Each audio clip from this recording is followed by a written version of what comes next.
You might have asked yourselves, why is this guy charging us money to watch a YouTube video? There are countless others who provide content for absolutely free. You know what? I would have asked the same myself just a year ago.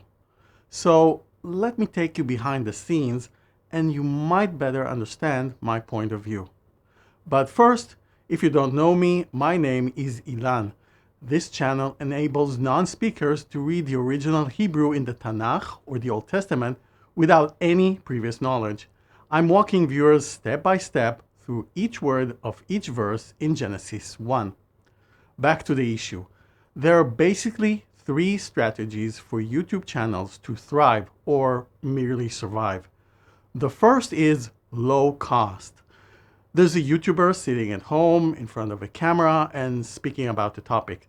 This can be very interesting, but the fact is that this creator is probably spending a few hours or less to make the video. They might throw in an intro or a bunch of images and clips, but the editing is simple. Of course, today people can create amazing videos with AI, basically cutting time and cost to zero. With low budget production, you don't need a sizable audience for a channel to make sense. This is not at all my situation.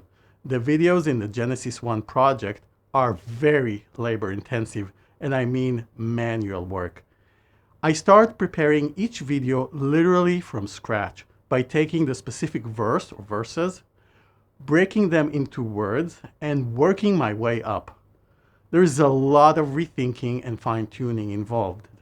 I don't use AI other than for creating some images, and I do my very best to validate and check all the information presented. Just the graphics take me dozens of hours to create per episode, since I'm taking great care about presentation, flow, accuracy, etc.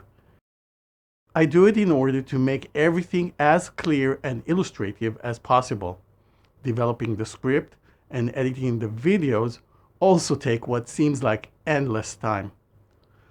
I'm improving, but it's never going to be fast and easy unless I compromise profoundly on quality, do less comprehensive episodes, or spend a ton of money I might never recoup on outsourced services.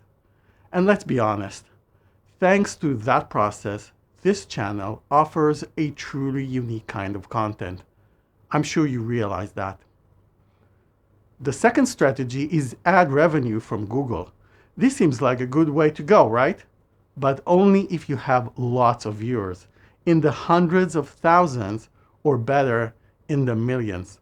But even then, it's not as glamorous as you might think. My best performing episode is the first one, about Genesis 1:1. Yet, with more than 757,000 views over 14 months, the revenue before tax is about $1,800, which is not bad.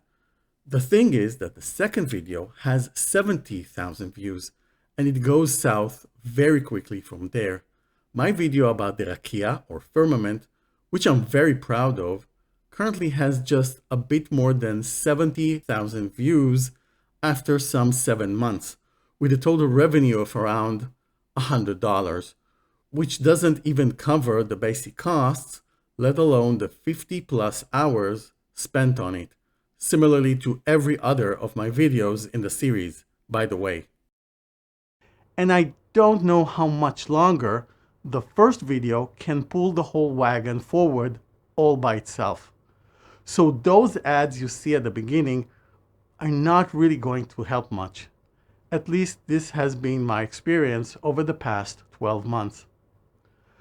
The third strategy is actually a subset of number 2, but on steroids. It's sponsorships, where business entities contract with creators to place ads within the videos themselves. Unsurprisingly, I didn't get any offers because my videos have lower and lower view counts as we progressed through the series. And besides, even if I did have sponsors approaching me, it doesn't really feel right to say, this verse is brought to you by... I suspect that sponsorships are by far the largest revenue stream for the biggest and most successful channels.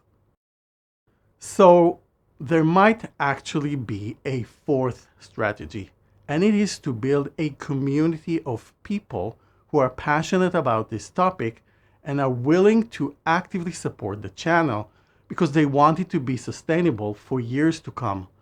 This is what I'm trying to do here.